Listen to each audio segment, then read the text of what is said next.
Hello everybody, welcome back to my new video. Today we're in a reaction video. This is a little bit older video. It's from 2015 when Bill Gates was on a TEDx talk show. How did Bill Gates predict the future?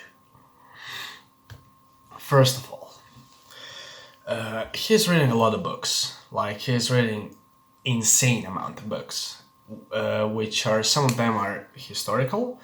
And as we all know, history repeats itself, and he basically somehow predicted the future. So let's see. Let's watch the video together.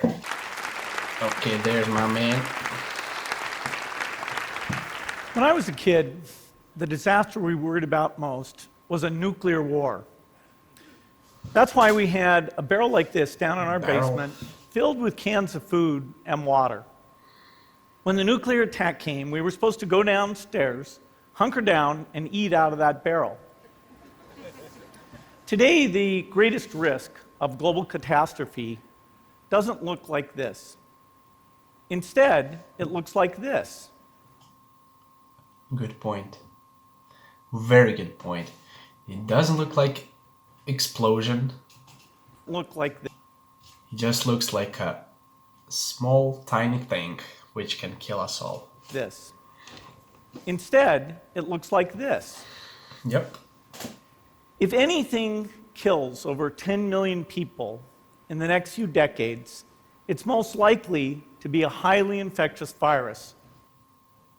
What is it? A virus? Okay. Today we're all surrounded by this pandemic coronavirus, and basically, Rather than a war. it can kill our population better than war. Not missiles, but microbes. Yeah, not missiles, but microbes. Yeah. Now, part of the reason for this is that we have invested a huge amount in nuclear deterrence. But we've actually invested very little in a system to stop an epidemic. That's actually true. We constantly keep upgrading every source in our lives that it can prevent us from being infected, and that's exactly what he's talking about. We're not ready for the next epidemic. We are not. Till this day, we're not. This was 5 years ago, and we're still not ready today. Let's look at Ebola. I'm sure all of you read about it in the newspaper. Huge. Lots of tough challenges. I followed it carefully through the case analysis tools we use to track polio eradication. And as you look at what went on, the problem wasn't that there was a system that didn't work well enough. The problem was that we didn't have a system at all. In fact, there are some pretty obvious key missing pieces. We didn't have a group of epidemiologists ready to go who would have gone, seen what the disease was, see how far They were not ready. Same as we're not ready today. it had spread. The case reports came in on paper. It was very delayed before they were put online, and they were extremely inaccurate. We didn't have a medical team ready to go. We didn't have a way of preparing people. Now, Médecins Sans Frontières did a great job orchestrating volunteers, but even so, we were far slower than we should have been getting the thousands of workers into these countries. And a large epidemic would require us to have hundreds of thousands of workers. There was no one there to look at treatment approaches, no one to look at the diagnostics, no one to figure out what tools should be used. As an example, we could have taken the blood of survivors, processed it, and put that plasma back in people to protect them. But that was never tried. So there was a lot that was missing. Just some conspiracy. These things are really a global failure. The WHO is funded to monitor epidemics, but not to do these things I talked about. Now in the movies, it's quite different. There's a group of handsome epidemiologists ready to go. They move in, they save the day, but that's just pure Hollywood. The failure to prepare could allow the next epidemic to be dramatically more devastating than Ebola. It is. Let's look at the progression of Ebola over this year. About 10,000 people died, and nearly all were in the 3 West African countries. There's 3 reasons why it didn't spread more. The people weren't traveling like they are today, and maybe the doctors who were sent there to help them, like it was just on that small, it's not small, but on this place, it could be prevented from spreading more. It was just here, and they maybe closed the borders and finished that pandemic there. But the first is there was a lot of heroic work by the health workers. They found the people and they prevented more infections. Same it is today. The second is the nature of the virus. Ebola does not spread through the air. And by the time you're contagious, most people are so sick that they're bedridden. Third, it didn't get into many urban areas, and that was just luck. If it had gotten into a lot more urban areas, the case numbers would have been much larger. So next time, we might not be so lucky. You can have a virus where people feel well enough while they're infectious that they get on a plane or they go to a market. The source of the virus could be a natural epidemic like Ebola, or it could... That is the point. People are not going into their beds. They're going on the planes, in the shop. The thing is, if one person is infected, he would not know that in 14 days. He will go to the supermarket, be with his family, go somewhere. And these infected people by that person would still not know if they were infected till 14 days.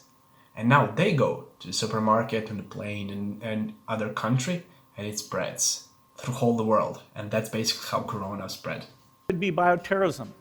And so there are things that would literally make things 1,000 times worse. In fact, let's look at a model of a virus spread through the air like the Spanish flu back in 1918. So here's what would happen. It would spread throughout the world very, very quickly.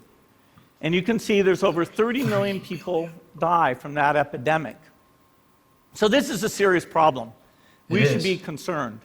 But in fact, we can build a really good response system. We have the benefits of all the science and technology that we talk about here. We've got cell phones to get information from the public and get information out to them. We have satellite maps where we can see where people are and where they're moving. We have advances in biology. Dude, we have everything, but we're not investing our money in the medicine to prevent the pandemics. That should dramatically change the turnaround time to look at a pathogen and be able to make drugs and vaccines that fit for that pathogen. So we can have tools, but those tools need to be put into an overall global health system, and we need preparedness. First is we need strong health systems in poor countries. That's where mothers can give birth safely, kids can get all their vaccines, but also where we'll see the outbreak very early on. We need a medical reserve corps, lots of people who've got the training and background who are ready to go with the expertise.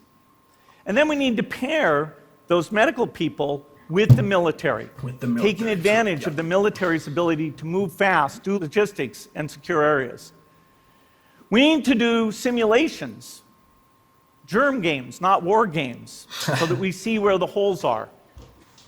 The last time a germ game was done in the United States was back in 2001, and it didn't go so well. So far, the score is germs 1, people 0. Finally, we need lots of advanced R&D in areas of vaccines and diagnostics. There are some big breakthroughs, like adeno-associated virus, that could work very, very quickly. Now, I don't have an exact budget for what this would cost, but I'm quite sure it's very modest compared to the potential harm. The World Bank estimates that if we have a worldwide flu epidemic, global wealth will go down by over $3 trillion, and we'd have millions and millions of deaths. These investments offer significant benefits beyond just being ready for the epidemic.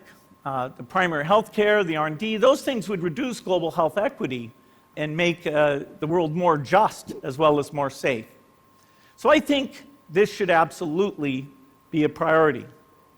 There's no need to panic. We don't have to hoard cans of spaghetti or go down into the basement. But we need to get going because time is not on our side.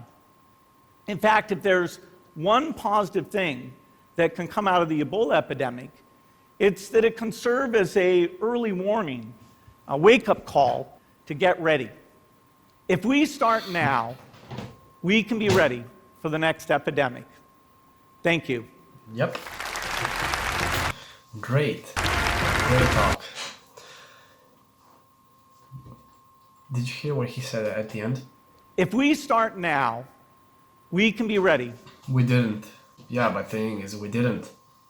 And that's here we are today, 5 years later.